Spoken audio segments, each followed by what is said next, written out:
এয়া কাইলৈ নতুনকৈ ঘৰৰ অপেনিঙৰ বাবে বেলুন আনিছিলোঁ। এয়া ভলুৱে ফুলাই আছে, এইকেইটা হৈছে আৰু ফুলাই থাকিম। আপোনালোকক দেখাই আছোঁ, একদম ৰেডটো ফুলাই আছে। এয়া আইতাই মই মালা গাঁঠি আছোঁ আম পাতৰ আৰু বেলুন লগাইছোঁ। কিয় লগাইছোঁ আপোনালোকে নিশ্চয় ভিডিঅ'টো চালে গম পাব। আজি আমাৰ ঘৰ লৈছে মানে নতুনকৈ বনাই, আৰু এয়া খুৰীসকলে ৰুটিৰ ব্যৱস্থা কৰিছে। ভকতসকল যাতে আহি পাওঁতে চাহৰ যোগান ধৰিব পাৰে, আৰু এয়া আইতাই ভকতসকলক দিছে। পায়স ৰেডি কৰি আছে আৰু ভকতসকলে নাম গাই আছে, আৰু এয়া প্ৰসাদৰ ব্যৱস্থা। এয়া নাম শেষ হোৱাৰ পিছত খোৱাৰ ব্যৱস্থা। প্ৰসাদ খোৱাৰ পিছত এয়া পায়সৰ বাবে পাত ভগাই আছিলোঁ, আৰু সকলোকে পাত চাত দি কৰি নিজেও খাবৰ কাৰণে বহি ল'লোঁ। এয়া চাবচোন, এয়া আমিও খাই ল'লোঁ পেহীহঁতৰ।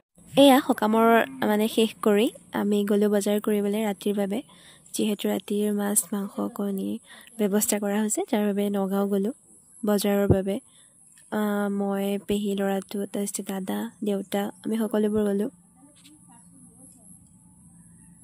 সেয়া আমি অনা মাছ, পেহীহঁত যিহেতু সোনকালে গুচি যাব, পেহীহঁতৰ ঘৰ দূৰত হয় বাবে, সেইবাবে পেহীয়ে ধুমাধুম মানে ভাতৰ যোগাৰটো কৰিছে, যাতে পেহীহঁতৰ লগত অহা আলহীখিনিয়ে খাই কৰি ধুনীয়াকৈ সোনকালে ঘৰত যাব পাৰে। আৰু এয়া সকলোৱে যোগাৰ কৰিছে। আৰু এয়া আমাৰ ৰাতিকৈ আমাৰ ঘৰটোৰ অকণমান দৃশ্য দেখালোঁ আপোনালোকক। বস্তু পাতি বাৰু সকলোবোৰ অনা নাই, যিহেতু ইমাৰ্জেঞ্চি এটা কামৰ বাবে আমি নতুনকৈ ঘৰটো লৈ ল'ব লগা হ'ল সোনকালে, সেইকাৰণে ইমানখিনি কমপ্লিট হোৱাগৈ নাই। আৰু বাৰু যিয়ে নহওক, এটা সপোনৰ ঘৰ সকলোৰে থাকে, আমাৰো এইটো এটা সপোনৰ ঘৰ। নাজানো আৰু কিমান ভালকৈ কি কৰিব পাৰোঁ, চেষ্টা কৰিম। আৰু এয়া সকলো খুৰীহঁতেও লাগি আছে, আৰু এইটো টিটু দাদা মাংসৰ কাৰণে প্ৰিপেৰেশ্যন কৰি আছে বস্তু। আৰু এয়া সকলোকে অকণ অকণ দেখাই দিব লাগে বোলে, সেয়া দেখাই দিছোঁ।